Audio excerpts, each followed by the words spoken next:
Here's something the tile industry doesn't advertise.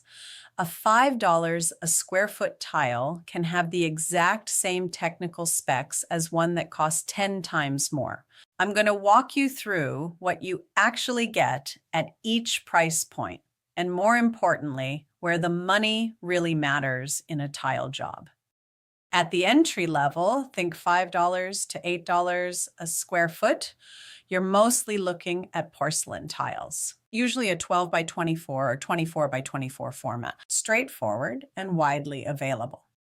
But here's what surprises most people. A standard listing at this price can still show through-body porcelain construction, rectified edges, water absorption under 0.5%, a DCOF rating of 0.5 or higher, frost resistance, and outdoor approval. That's not a cheap tile. That's a tile that meets the same core performance standards as products costing 3 or 4 times as much. So why does the $50 tile exist? Good question, and we'll get to that in a second. In the mid-level pricing range, so $12 to $30 a square foot, you start seeing real differences in design, not necessarily performance. Larger formats, richer surface textures, paver style options, more face variation, so your floor doesn't look like a repeating pattern. This tier is where most main bathrooms, open living areas, and kitchen floors live. You're getting more visual refinement, more design options, and you're still on solid technical ground. At $50 and above, you're buying something different entirely. Handmade variation, sculpted surfaces, designer porcelain with real depth, natural stone, rare finishes, book-matched slabs. These are materials with a story, craft, and uniqueness that a commodity tile simply can't replicate. But, and this is important, you are not automatically buying 10 times the durability.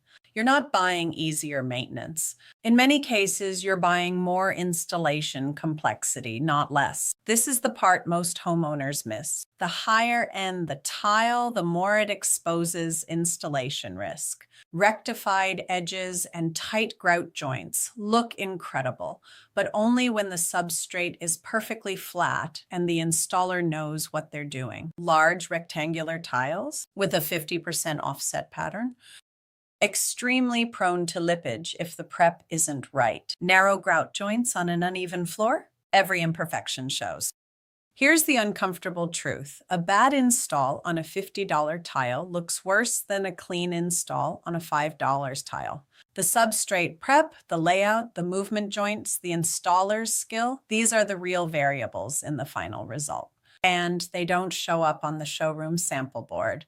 So here's the practical framework. Spend on specs first. Story second, pull the spec sheet before you fall in love with the finish. Specifically, check water absorption DCOF rating for your use case, breaking strength, and whether it's approved for your application. Meaning, does it go into an interior, exterior, or wet area? My advice, save on field tile. If the $5 or $15 option already meets your technical brief, use it for the large field areas like guest baths, laundry, big open floors. Truth is, nobody's inspecting the grout lines in your utility room. Instead, focus your spending on the hero zones. Feature wall, fireplace surround, shower niche, powder room. These are the surfaces people actually look at. This is where the $50 tile earns its price. And if you're going large format or handmade, think about moving budget to prep and labor. That is often the highest return investment in the entire job. Now, whether you're still shopping or already holding samples at home, the smartest move is the same. Pull the spec sheet. Check water absorption, DCOF, and breaking strength. Let the data lead you and use the showroom for inspiration and the tactile experience. Remember, price is a market signal. It is not a performance rating. If this was useful, remember to subscribe. I cover tile selection, installation standards, and the tough decisions most homeowners dread and some unfortunately get wrong before the job even starts.